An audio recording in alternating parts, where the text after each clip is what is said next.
Ensuite, on va passer au deuxième match. Donc le deuxième match, on a Omos et MVP contre Bobby Lashley dans un handicap match. Euh, le match, voilà, il y a un peu moins de choses à dire quand même, mais on a MVP qui va vouloir commencer contre Bobby Lashley, mais au final il va pas se battre, il va faire le change avec Omos. Du coup, voilà, le match Omos Bobby Lashley, on a vu ça déjà 2-3 fois. C'est sympa, mais sans plus. On a un moment MVP qui va revenir, qui va faire un big boot dans le coin à Bobby Lashley qui va carrément passer par-dessus la troisième corde. C'était plutôt bien vendu, quoi. Euh, on a Homos, alors ça c'est un classique, mais qu'on avait quand même pas vu depuis un moment, hein. Je crois que ça fait un petit moment qu'on n'avait pas vu ça, ou alors j'en ai pas beaucoup de souvenirs parce que ça fait un moment que j'ai pas regardé des matchs de catch, hein, depuis Backlash. Euh, mais Homos va faire passer euh, Bobby Lashley à travers la barricade. Et du coup, c'est vrai que ça faisait longtemps, mais c'était quand même assez violent comme choc. Ensuite, on a Bobby Lashley qui va contrer le finisher de MVP. Et qui va réussir à placer son finish, enfin son spear sur MVP, sauf que Homos va casser le tombé. Et un peu plus tard, alors j'ai pas trop compris parce que j'avais plus trop souvenir de la promo qu'il y avait eu rapidement où Cedric Alexander était venu parler à Homos et MVP. Sauf que d'un coup, il y a Cedric Alexander sur la troisième corde qui veut sauter, on se voit trop s'il va attaquer Bobby, s'il va attaquer Homos. Mais du coup, il commence à sauter, Homos l'attrape, il l'envoie à l'extérieur du ring. Sauf que il est distrait, ce qui permet à Bobby Lashley de lui faire un spear. Et par la suite, Bobby Lashley, il attrape MVP, lui fait le Hurtlock, et MVP va finir par abandonner le match. Et du coup, Bobby Lashley est vainqueur de ce match. Sachant qu'en handicap match, on aurait pu penser qu'il puisse perdre, mais finalement, non.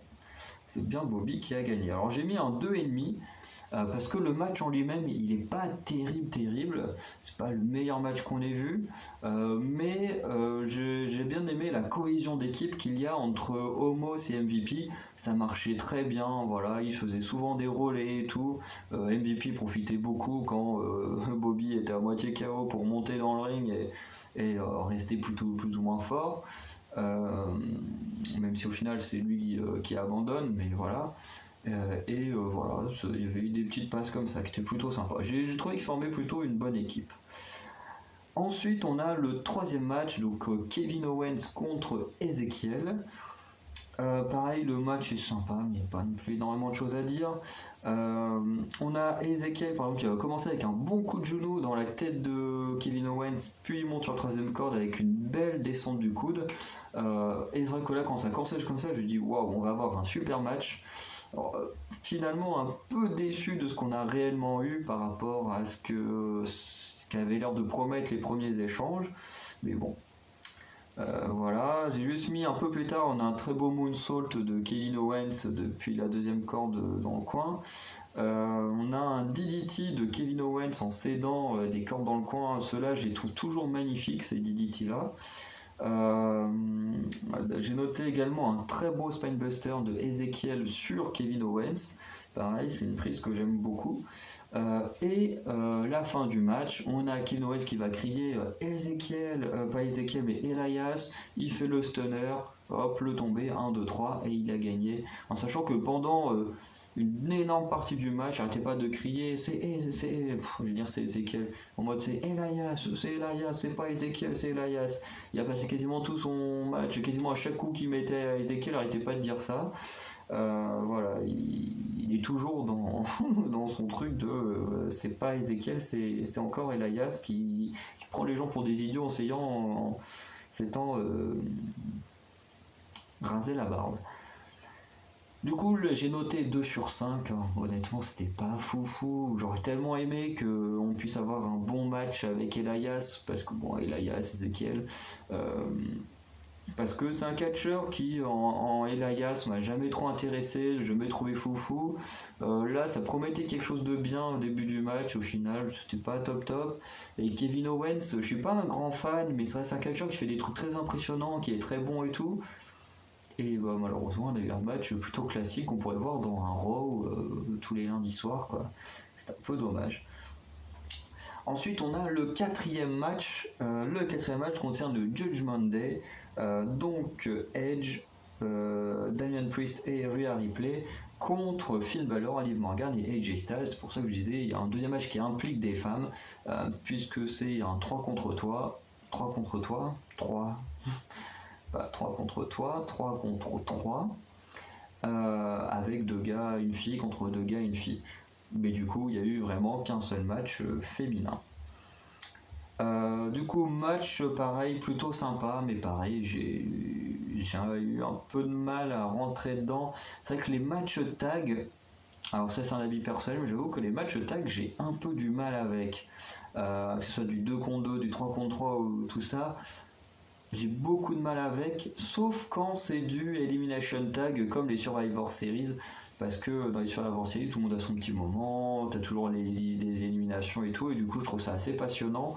Mais j'avoue que quand c'est juste tout le monde, enfin comme là, 3 contre toi, putain, j'arrive pas, 3 contre 3 comme ça, j'avoue que j'arrive pas à rentrer dedans, c'est chiant, puis c'est peut-être aussi les mauvais souvenirs des jeux vidéo où c'est les matchs les plus insupportables à gagner, où t'as toujours quelqu'un qui intervient et tout ça. Et c'est vrai que là c'est ce qui va se passer, il y a énormément d'interventions et tout, donc c'est assez chaud. Le match était quand même sympa, mais voilà, pas non plus mon match préféré. Bref, on a d'abord les filles qui sont censées ouvrir le bal, sauf qu'il va y avoir une sorte de petite baston générale assez rapidement. On a une très belle association à trois du côté Liv Morgan, puisqu'il y a, alors je sais plus qui fait quoi, mais globalement, il y a un des gars qui prend Liv Morgan pour lui donner de l'élan, il y en a un autre qui l'attrape, qui l'envoie en l'air comme ça, et ensuite Liv Morgan atterrit sur Rhea Ripley, fait une sorte de ciseau de tête. Hop, c'était plutôt stylé. Franchement, c'était très stylé. Pour une équipe qui n'existe pas réellement, puisqu'ils sont tous arrivés un par un, ils n'ont pas vraiment de nom d'équipe et tout ça, donc c'est plutôt sympa. Ensuite, j'ai mis qu'on a eu un magnifique phénoménal forum de AJ Styles sur Edge, sauf que Damian Priest va tirer AJ Styles hors du ring pour briser le tombé. Pareil, on a Liv Morgan qui va nous faire des beaux DDT, c'était vraiment très cool. Ensuite, j'ai vu qu'on avait une attaque en trio, notamment on a AJ Styles et Finn Balor qui vont se tirer des cordes et sauter par-dessus, un peu comme on fait quand on saute par-dessus une barrière, quoi. On met ses mains et hop là on passe juste le corps en s'appuyant comme ça. Voilà, ils ont fait plus ou moins pareil en atterrissant sur Edge et Damian Priest. Et Liv Morgan, elle est venue faire une sorte de suicide dive entre la deuxième et la troisième corde. Je me demande si c'est pas un peu raté ou pas à moitié, parce que j'ai eu l'impression que ses pieds ont quand même un peu touché les cordes à ce moment-là, et puis elle n'est pas partie très loin, elle a quand même tapé dans Rhea Ripley, ce qui est quand même le principe de la prise, mais j'ai l'impression qu'elle n'était pas partie comme elle aurait dû, quoi. Ensuite, j'ai mis qu'on a Damian Priest qui va mettre un choc slam sur Finn Balor avant de recevoir le Phenomenal Forearm. Ensuite, Edge va foutre tout le monde dehors. Il va vouloir combattre Finn Balor, sauf qu'il va plus ou moins se faire dégommer. Sauf qu'au moment de monter sur la troisième corde pour faire le coup de grâce, il y a Rhea Ripley qui se met entre les deux et qui lui fait bah non, tu sauteras pas sur mon boss.